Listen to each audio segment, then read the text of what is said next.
السلام علیکم ورحمۃ اللہ وبرکاتہ۔ آئیے آج ہم پیپر نمبر سیکنڈ اور سیمسٹر نمبر تھرڈ یعنی پیپر دوسرا پیپر اور سیمسٹر تیسرا سر سید احمد خان جو ہم مکتوب نگاری دیکھ رہے تھے، ان مکتوب نگاری میں ہم نے اس سے پہلے غالب کی شخصیت اور غالب کی مکتوب نگاری ہم دیکھ چکے۔ آج ہم دیکھتے ہیں SY BA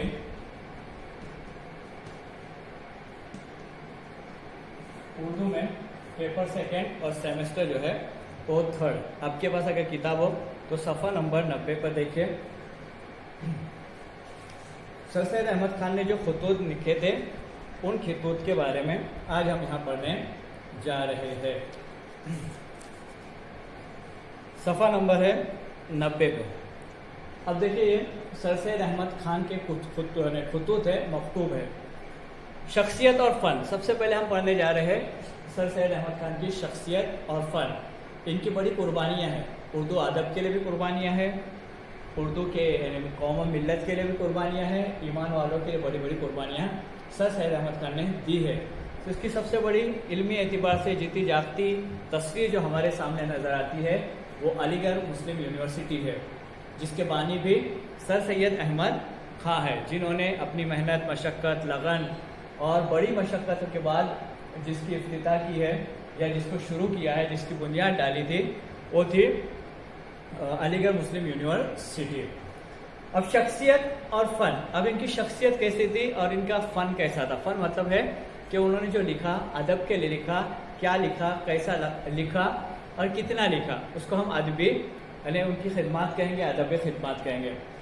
17 اکتوبر 1817 عیسوی کو سر سید احمد خان دہلی کے ایک علم دوست اور آسودہ حال گھرانے میں پیدا ہوئے۔ آپ کی پیدائش ایسے گھرانے میں ہوئی جس گھرانے میں کیا تھا کہ علمی لوگ رہتے تھے، مطلب ہے کہ اس گھر میں علم و داں مطلب علم حاصل کرنے والے یا علم کو چاہنے والے اور تعلیم یافتہ گھرانے میں ان کی پیدائش ہوئی۔ ان کے بزرگ شاہجہاں کے عہد میں ہندوستان آئے، یعنی شاہجہاں جو بادشاہ تھا جس کا اصل نام خرم تھا۔ آج کل ہم یہ جانتے ہیں کہ تاج محل کس نے بنوایا، شاہجہاں کا نام آتا ہے، لیکن شاہجہاں کا اصل نام کیا رہتا ہے وہ ہم کو معلوم ہے۔ شاہجہاں کا اصل نام خرم تھا۔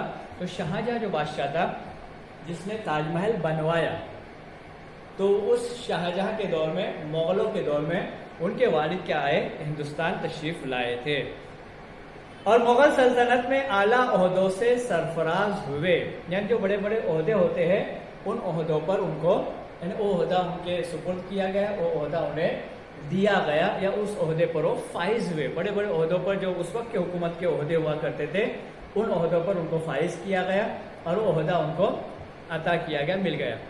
سید احمد کی تربیت میں ان کی والدہ کا بڑا ہاتھ تھا۔ یہ بہت اہم بات ہے کہ جتنے بھی اللہ تعالیٰ کے خاص بندے دنیا سے گزرے ہیں، جو بڑے بڑے اللہ تعالیٰ کے ولی دنیا سے گزرے ہیں اور جو دین کے اعتبار سے جو بڑے انسان گزرے ہیں، جنہوں نے آگے چل کر یعنی دین کی بڑی خدمات انجام دی ہے، اس میں سب سے بڑا اہم کردار جو رہتا ہے ہمیشہ وہ ماں کا رہا ہے کہ ماں کی جیسی تربیت کی، اس تربیت کے اعتبار سے ہی بیٹا کیا کرتا ہے، بچہ کیا کرتا ہے، آگے تربیت بھی حاصل کرتا ہے، ترقی بھی کرتا ہے اور دین کو کیا کرتا ہے، روشن کرتا ہے۔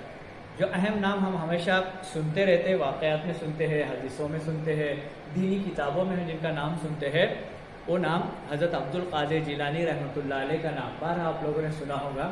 اللہ کے بہت بڑے ولی تھے جن کو ماں نے کہا تھا کہ راستے میں آپ سفر ہے، سفر دور کا ہے، آپ سفر کر رہے ہیں تو سفر کے دوران کیا کرنا ہے، بولو جھوٹ کا سہارا نہیں لینا ہے بلکہ ہمیشہ کیا کرنا ہے، سچ کہنا ہے۔ تو پھر وہ پورا واقعہ آپ کو معلوم ہے کہ ڈاکوؤں نے چاروں طرف سے گھیر لیا اور ان کے پاس جو اشرفیہ تھی انہوں نے بتا دی اور پھر وہ کیا اثرات آگے ہوئے اور کیا معاملہ آگے ہوا تو آپ بخوبی جانتے ہیں۔ تو کہنے کا مطلب ہے کہ والدہ نے جو تربیت کی تھی اس تربیت کے اعتبار سے دنیا میں بڑے بڑے لوگ پیدا ہوئے۔ تو ان کی والدہ کا اہم کردار رہا، کلیدی کردار اس کو کہیں گے، سب سے اہم کی رول جس کو کہتے ہیں، کی رول رہا۔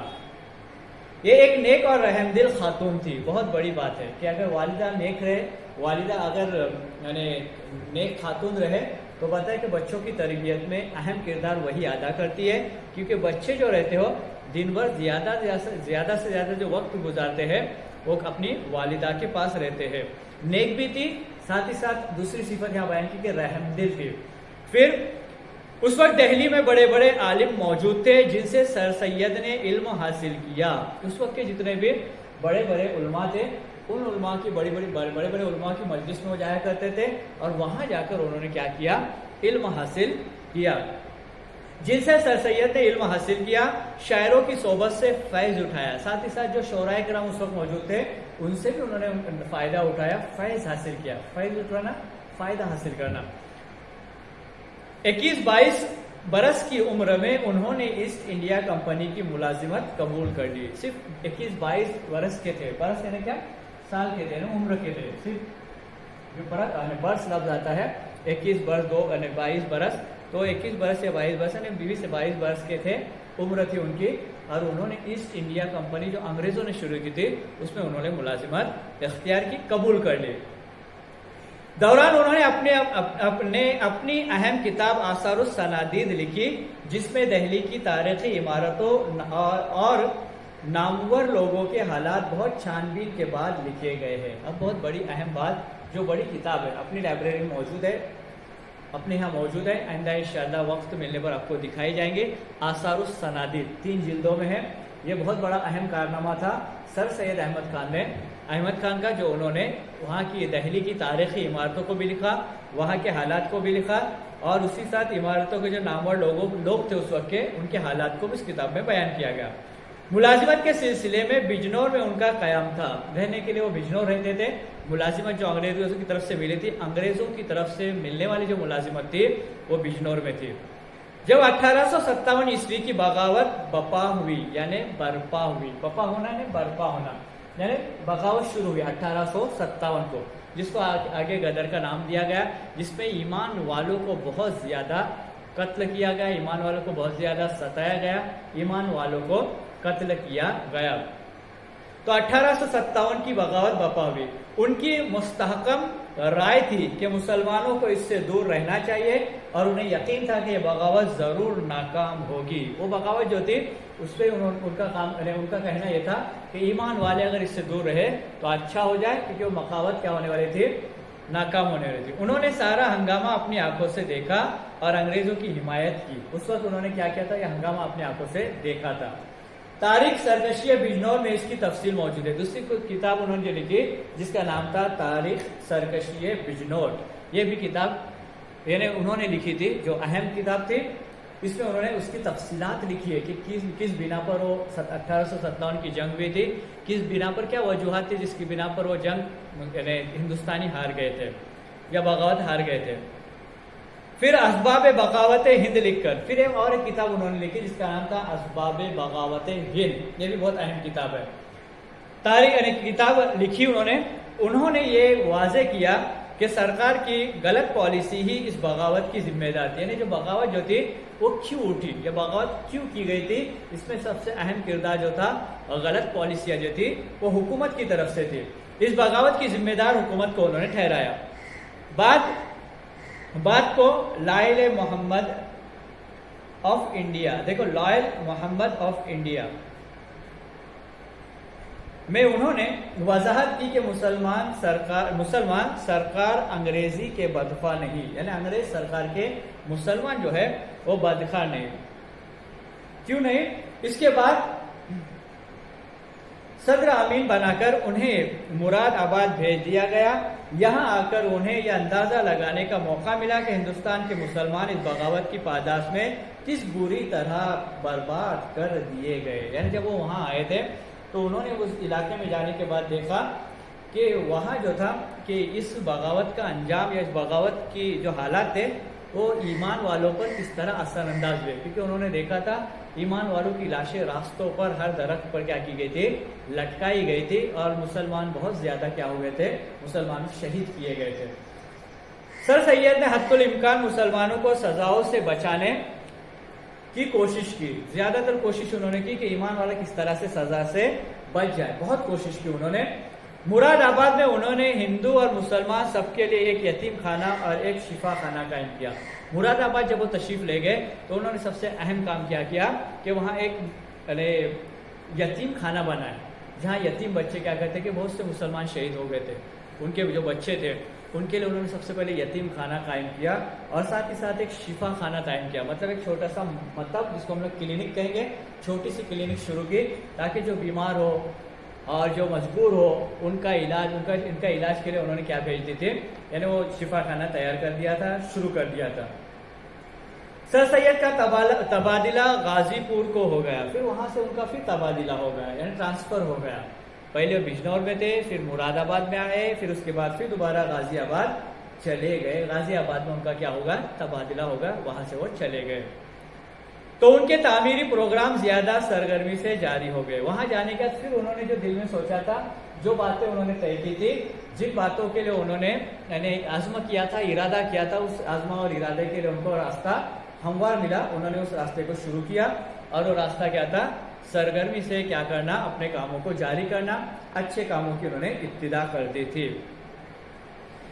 سائنٹیفک گیزٹ جاری کیا گیا، پھر اس کے بعد دیکھو وہاں سے سر سید کا تبادلہ غازی پور ہو گیا، انہوں نے سائنٹیفک سوسائٹی قائم کی، اس سوسائٹی میں بہت سی اہم کتابوں کا اردو میں ترجمہ کرایا گیا۔ بہت اہم کام ان لوگوں نے اس وقت ادبا اور شعراء نے یہ کیے تھے، یا پھر اس وقت کے جو بھی دانشور تھے انہوں نے بہت سی کتابوں کا ترجمہ کرایا، ترجمہ کر کے انہوں نے لوگوں کے سامنے پیش کیا، اور الگ الگ اردو کا جو دیگر کتابیں انگریزی میں لکھی گئی تھی اس کا اردو میں ترجمہ کیا، کچھ کتابیں اردو میں لکھی گئی تھی اس کو انگریزی میں ٹرانسلیٹ کیا گیا، اور یہ کام اس لیے کیا گیا تھا تاکہ لوگوں کے سامنے بھی ہر ادب سے لوگ واقف ہو جائے کہ اردو ادب میں، اردو لٹریچر میں کیا ہو رہا ہے، انگریزی لٹریچر میں کیا ہو رہا ہے، تو ان کو لٹریچر سے واقف کرانے، اور اس وقت ایک کام بھی تھا کہ ہندوستانیوں کے اندر بیداری پیدا کرانا یا کرنا تھا۔ پھر اس کے بعد انہوں نے تہذیب الاخلاق، اسی زمانے میں اسی سوسائٹی کے زیر اہتمام ایک اخبار سائنٹیفک گیزٹ جاری کیا گیا۔ اس وقت بیداری پیدا کرنے کے لیے آسان کام تھا کہ انہوں نے ایک اخبار شروع کیا سائنٹیفک گیزٹ کے نام سے۔ انہوں نے تہذیب الاخلاق نام سے ایک رسالہ بھی جاری کیا، رسالہ آج بھی تقریباً وہ رسالہ جاری و ساری ہے جس کا نام تہذیب الاخلاق ہے، اور یہ ہمیشہ جاری تھا، ابھی نظر نہ آ رہا کچھ دنوں سے، لیکن اکثر یہ نظر آتا ہے اکثر۔ تو یہ تہذیب الاخلاق جو رسالہ تھا یہ انہوں نے جاری کیا ہوا تھا۔ پھر اس کے بعد علی گڑھ میں ایک college Mohammedan Anglo oriental college کے نام سے قائم کیا، محمدن اینگلو اورینٹل کالج کے نام سے اسکول انہوں نے شروع کیا تھا، جس کی ابتدا کرنے کے لیے، جس کی ابتدا یعنی بنیاد ڈالنے کے لیے بہت سی تکلیفوں اور مصیبتوں کو ان کا سامنا کرنا پڑا، بہت سی مصیبتیں ان کو جھیلنا پڑی، بہت مصیبتوں سے وہ گزرے، لیکن گزرنے کے بعد انہوں نے کیا کیا، اپنے مقصد میں وہ کامیاب ہوئے، اور مقصد میں کامیاب ہونے کے بعد انہوں نے کیا کہ اس کی Mohammedan Anglo oriental Urdu school کی بنیاد ڈالی تھی۔ آگے چل کر پھر وہ کالج بنا، پھر آگے چل کر وہ علی گڑھ مسلم یونیورسٹی کے نام سے مشہور ہو گئے۔ مسلمانوں کو بیدار کرنے اور اردو نثر میں نئی جان ڈالنے والا یہ محسن 1898 عیسوی میں ابدی نیند سو گیا۔ اب ابدی نیند سونا اس کا مطلب ہے کہ انتقال کرنا۔ اب انتقال ایک لفظ ایسا ہے جس کے اردو میں معنی آتے منتقل ہونا، انتقال کے معنی ہوتے منتقل ہونا، ایک جگہ سے دوسری جگہ چلے جانا، اس کا نام ہوتا ہے انتقال ہونا یا منتقل ہونا۔ تو ان کا انتقال ہو گیا، ابدی نیند سونا، مر جانا، مطلب ایک دنیا سے کیا ہو گئے، رخصت ہو گئے، اس دنیا سے چلے گئے، دنیا کو خیر آباد کہا، اور ان کا انتقال ہو گیا، دنیا سے منتقل ہو گئے۔ کب ہو گئے؟ ان کا انتقال ہوا 1898 عیسوی میں ان کا انتقال ہوا۔ پیدا کب ہوئے تھے؟ 1817 عیسوی میں، ابھی اکتوبر کا مہینہ چل رہا ہے، تو 17 اکتوبر کو علی گڑھ مسلم یونیورسٹی میں سر سید ڈے بڑی دھوم دھام سے منایا جاتا ہے۔ 17 اکتوبر آنے والا ہے، اس 17 اکتوبر کو اگر اخبار آپ اخبار پڑھتے ہیں تو اس میں تو پیشگی بھی نیوز آ جاتی ہے، اور اگر کچھ آپ کے پاس وہاں کی ویب سائٹ وغیرہ کالج کی ہو تو وہاں آپ دیکھ سکتے ہیں کہ 17 اکتوبر کو ایک جشن منایا جاتا ہے علی گڑھ یونیورسٹی میں، جس کو سر سید ڈے کے نام سے جانا جاتا ہے، یوم پیدائش پر۔ 17 اکتوبر 1817 میں وہ پیدا ہوئے تھے، اور ان کا انتقال ہوا 1898 عیسوی میں، وہ دنیا سے کیا ہو گئے، چلے گئے۔ ایک لفظ ہے محسن، محسن کہتے ہیں احسان کرنے والا، یعنی انہوں نے بہت بڑا احسان تعلیمی اعتبار سے کیا کہ مسلم علی گڑھ یونیورسٹی جیسی پائیدار یونیورسٹی کیا کی انہوں نے شروع کر دی تھی، تعلیمی ادارہ شروع کیا تھا۔ پھر اس کے بعد ایک لاؤبالی قسم کے آدمی تھے، جبکہ سر سید بے حد محتاط اور ڈپلومیٹ قسم کے شخص تھے۔ یہی وجہ ہے کہ سر سید کے خطوط میں دانشورانہ چمک۔ اب دیکھو ہم ان کے خطوط کے بارے میں، ان کے فن کے بارے میں دیکھ رہے ہیں۔ اب یہاں بات بتائی گئی ہے کہ ان کی خطوط میں کیا تھی؟ دانشورانہ باتیں ہوتی تھی، یعنی بہت سوچ سمجھ کر کیا کرتے تھے، وہ لکھا کرتے تھے، بہت حکمت کے ساتھ وہ لکھنے کی کوشش کرتے تھے۔ اصلاحی انداز کیا چاہتا تھا ان کے خطوط میں؟ غالب آتا تھا۔ اب غالب، اس سے پہلے ہم دیکھے تھے مرزا غالب، لیکن یہاں ایک لفظ ہے غالب۔ غالب یعنی غلبہ پانے والا، جس کا زیادہ غلبہ ہوتا تھا۔ تو ان کے اندر جو پہلو ہوتا تھا ان کے مضامین میں، ان کی مکتوب نگاری میں، وہ سب سے زیادہ جو پہلو ہوتا تھا وہ اس بات کا ہوتا تھا کہ اصلاحی پہلو ہو۔ اصلاحی پہلو کا مطلب کیا ہے؟ اصلاحی پہلو کے معنی یہ ہوتے ہیں کہ کوئی بھی تحریر ایسی لکھی جائے جس سے سماج میں کوئی تبدیلی، کوئی اصلاح، کوئی فائدہ، جو برائی عام ہو چکی ہے سماج میں، وہ نکل جائے اور اچھائی جنم لے، تو وہ کہتے ہیں اس کو اصلاحی پہلو۔ یعنی کوئی بات بری نظر آ رہی ہم کو، تو اس بری بات پر ہم ایسا مضمون لکھیں کہ اس کو پڑھنے کے بعد لوگ برائی سے دور ہوتے چلے جائیں۔ حاوی ہے جو ادب کم واعظ و نصیحت اور تقریر زیادہ لگتے ہیں، یعنی ان کے خطوط میں زیادہ تر واعظ و نصیحت کی باتیں ہوتی تھی، یعنی ادب کم رہتا تھا لیکن واعظ و نصیحت، یعنی نصیحتی الفاظ اور تقریری الفاظ رکھتے تھے۔ سر سید کے خطوط میں راست گوئی یعنی ہم لوگ اس کو سچائی کہیں گے۔ کیا کہیں گے؟ سچائی، یعنی سچی باتیں، یہ بہت کیا کہتی تھی نظر آئیں گی۔ پھر اس کے بعد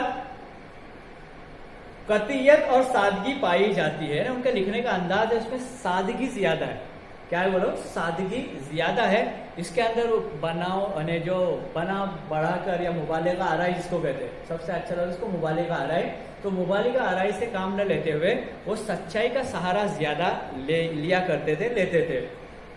ان کے اندر چونکہ اصلاح کا جذبہ تھا اور تعلیمی ترقی کے لیے وہ اپنا سب کچھ قربان کر دینا چاہتے تھے۔ سب سے اہم مقصد ان کے سامنے تھا کہ تعلیم میں ترقی ہو، تعلیم لوگ حاصل کرے، تعلیم کے طرف لوگوں کا رجحان پیدا ہو، اور تعلیمی ترقی کیسے ہو اس کی طرف ان کا رجحان زیادہ تھا۔ اس کے لیے ان کے مضامین میں نصیحت، بیداری، اس کے بعد انگریزوں کی جو یعنی غلط پالیسیاں تھی، ان پالیسیوں کے خلاف ان کی باتیں ہوا کرتے تھے۔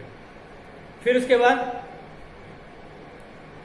تعلیمی ترقی کے لیے وہ اپنا سب کچھ قربان کر دینا چاہتے تھے، اس لیے ان کے خطوط میں ایک اصلاحی، علمی اور دانشورانہ انداز حاوی ہے۔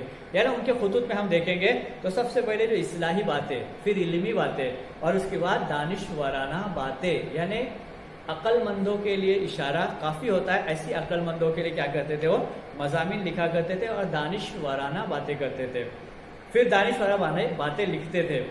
تکلف اور تصنع کہتے بناوٹ، سجاوٹ یا پھر بیجا سجاوٹ کرنا یا دکھاوا کرنا، بات سے بات پیدا کرنے اور خواہ مخواہ کی لفاظی سے انہوں نے گریز کرتے ہوئے، لفظ آیا گریز کرنا، کیا کرنا؟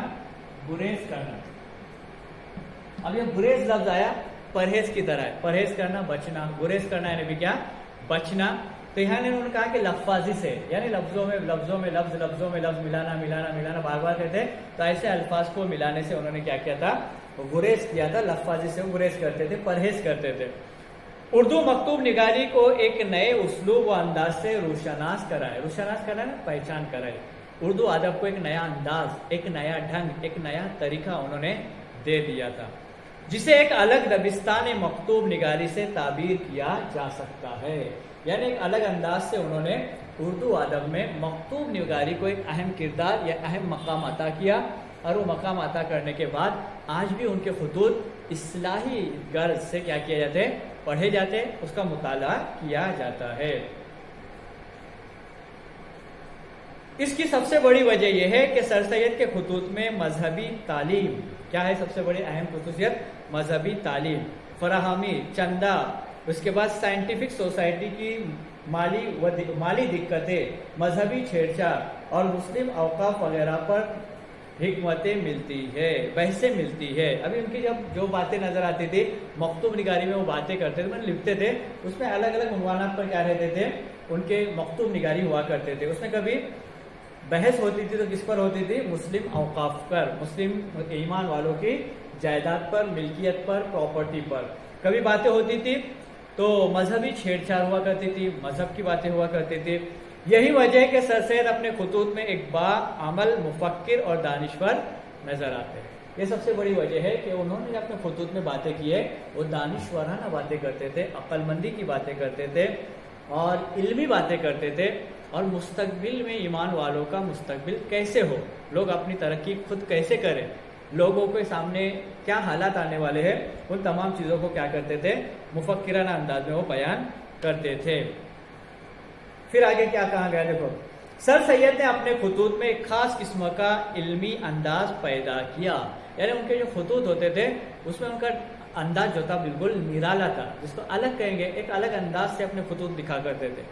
جیسے اس سے پہلے ہم نے غالب کے خطوط دیکھے، اس کا انداز بالکل نرالا تھا اور ان کا انداز بھی بالکل نرالا یا الگ انداز ہے. ان کا انداز الگ، غالب کا انداز الگ، اور کئی جنہوں نے خطوط لکھے ہیں ان کے خطوط کا انداز بھی الگ ہے. اور ہر دور میں الگ الگ خطوط لکھنے والے لوگ ہوتے ہیں، ہر ایک کا انداز اپنا ہوتا ہے. لیکن غالب کے اور ان کے خطوط میں بہت زیادہ فرق تھا انداز میں، جو ان کی شخصیت کی زبردست عکاسی کرتا ہے. اور یہ اہم بات ہے اور ایک خاص بات ہے کہ جب کوئی خط لکھتا ہے یا جب کوئی مضمون لکھتا ہے یا کوئی چیز تحریر کرتا ہے تو اس کی تحریر پڑھنے کے بعد اس کے اخلاق، اس کے عادات، اس کے طرز زندگی، اس کے خیالات سے واقف ہونے کا ذریعہ یا واقف ہونے کے جو یعنی ایک ذریعہ بن جاتا ہے، یا اس سے انسان واقف جلدی ہو جاتا ہے کہ یہ مضمون جس نے لکھا ہے اس کے خیالات کیسے ہوں گے، اس کے طور طریقے کیسے ہوں گے، یعنی اس کا سوچنے کا انداز کیسا ہوگا.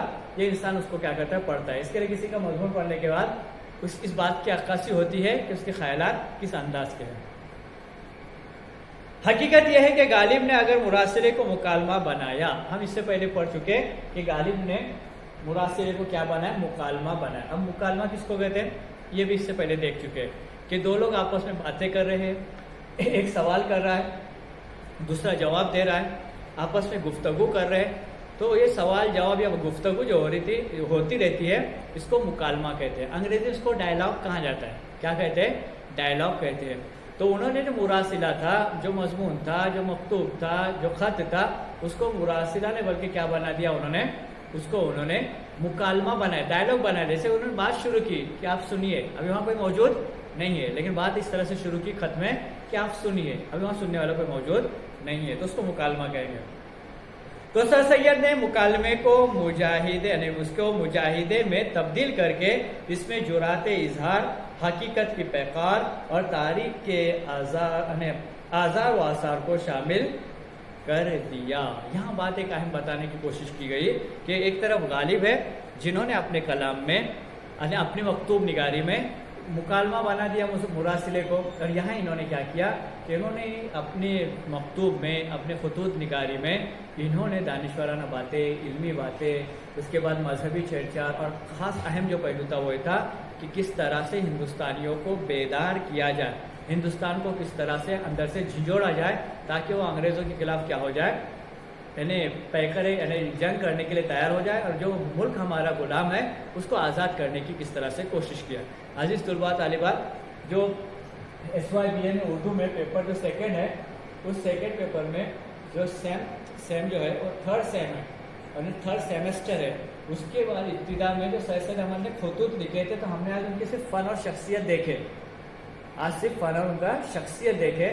آئندہ انہوں نے جو خطوط لکھے تھے، جن لوگوں کو انہوں نے خطوط لکھے تھے، اس خطوط کے بارے میں ہم انشاءاللہ ایک اہم گفتگو یا پھر بات یا پھر ان کے خطوط پڑھیں گے تاکہ ان کے خطوط سے ہمیں واقفیت حاصل ہو، کیونکہ ہمارے امتحانات بہت قریب ہے. اس لیے انشاءاللہ اس کے بارے میں جو بھی نوٹس رہیں گے وہ آپ کو انشاءاللہ روانہ کیے جائیں گے. السلام علیکم ورحمۃ اللہ وبرکاتہ.